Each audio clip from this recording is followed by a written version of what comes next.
Hey guys, long time no see. Please excuse the white stuff in my hair. I just did it and I didn't want to wait on it to dry.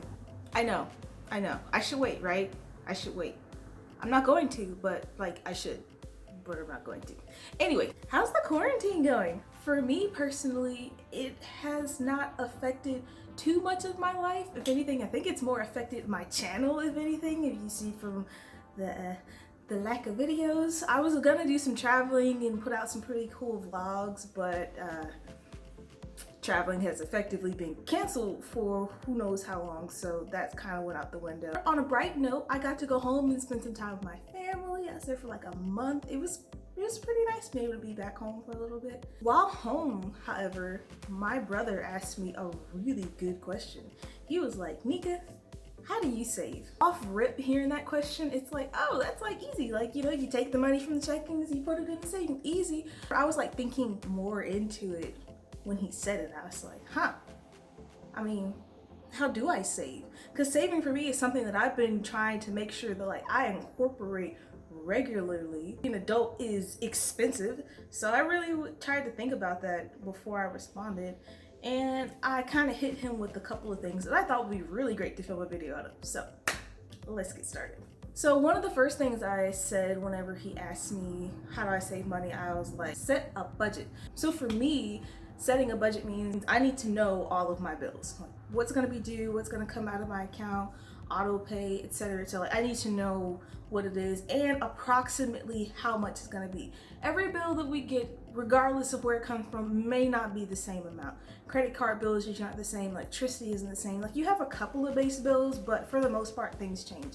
So I just kind of set myself like an average to let me know about how much money is gonna be spent on these bills. And I just tally them up and that's about how much money I know I'm gonna have to spend on the month. On just bills that month. So then that just kind of gives me an idea, knowing about how much money I make in a month, about how much I'll have left over. If it sounds confusing, don't worry, I got you. So this, I'm sorry it's so bright. So this is my personal expense report. It has all my bills as I actually use this and I check them off every time I pay a bill. For me, it just gives me peace of mind and sanctity because I don't have many bills that I set up for auto pay. For me personally, just because you asked didn't mean I had money. Thank you for making your request known, but I'll pay that bill when I get back around to it. So that's kind of my feeling with auto pay. I like to see my money first. Like I need to see it go. However, seeing it go means I need to be the one letting it go. In the beginning, I really felt like I was paying some bills that unfortunately weren't getting paid.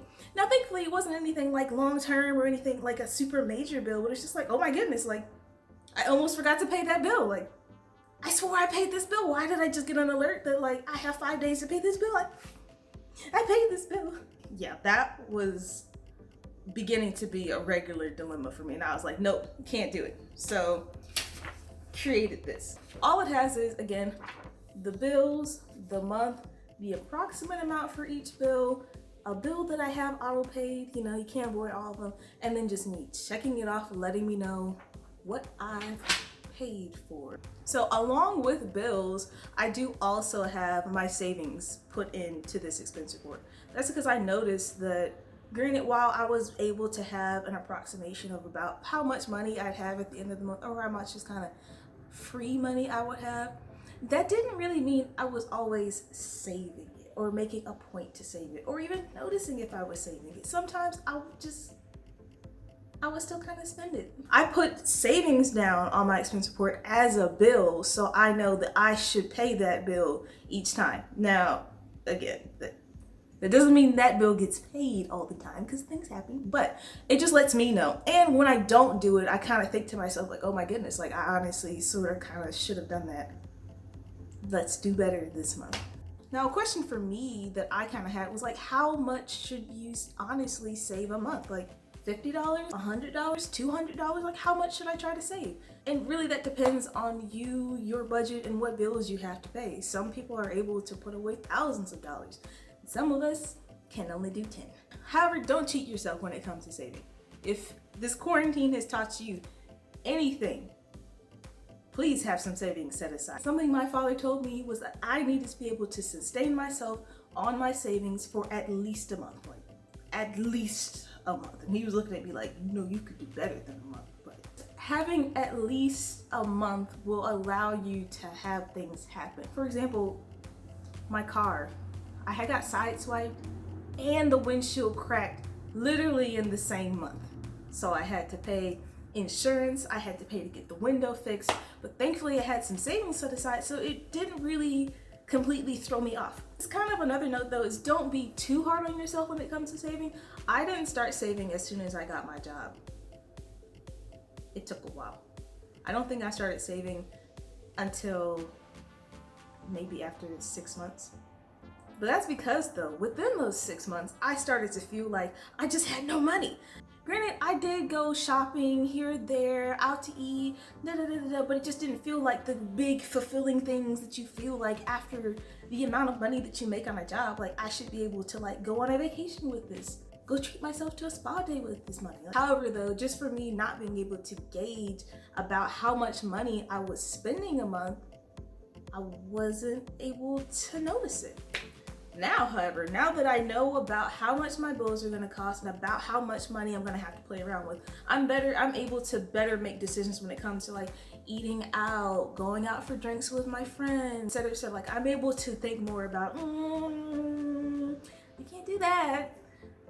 Catch me next week, I get paid next week. This next part is gonna be an example of how I made this expense report right here. So I'm starting in Google Docs. This is just because if you don't have Word, you always have a Google Doc and it can save in your drive. So if it is printed out and you're kind of thinking about it, it's always in your Google Drive. So you can just open it on your phone and just look at it if you want to.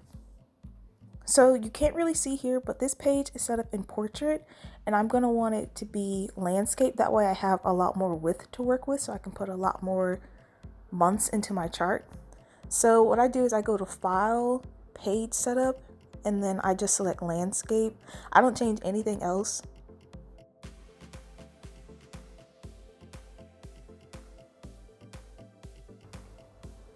Then I'm gonna go and add a title. We're just gonna call this 2020 Monthly Expense Report. Now I'm gonna click right below it and I'm gonna go ahead and insert a table. So you're just gonna hit insert and then table. My table is gonna be 9 by 11. Yours can be as wide or as long as you want it to be. It really depends on you and all of your expenses, but this is just what it's gonna be for right now. So then across the top, I'm gonna put the months, and going down, I'm gonna put the expenses.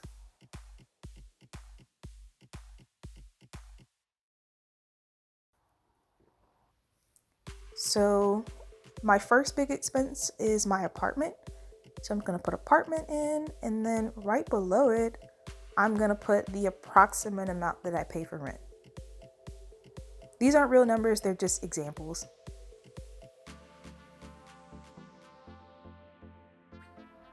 Then right below that, I'm gonna put in my car. That's another big expense for me that I definitely wanna make sure that's paid on time.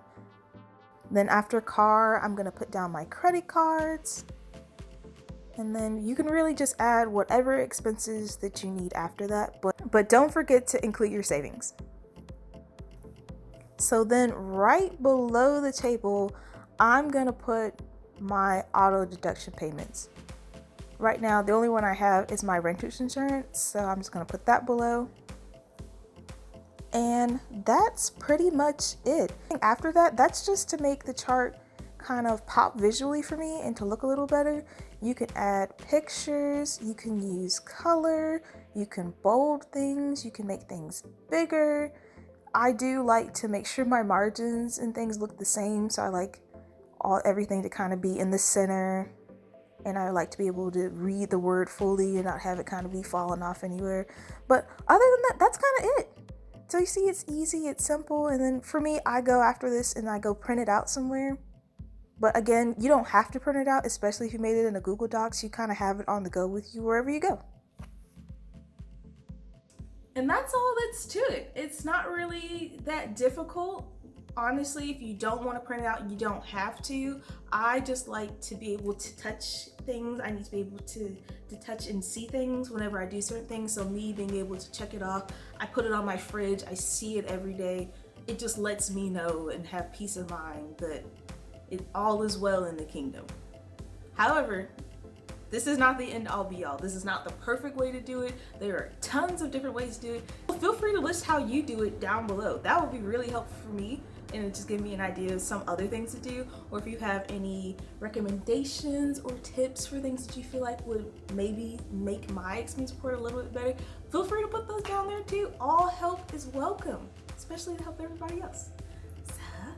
Thanks guys. I know it's been a little hiatus, but I'm trying to make sure that I come back and kind of come back with some things. I appreciate you guys watching, liking, subscribing. Go ahead and share it with your friends. That's all I got. So thanks guys.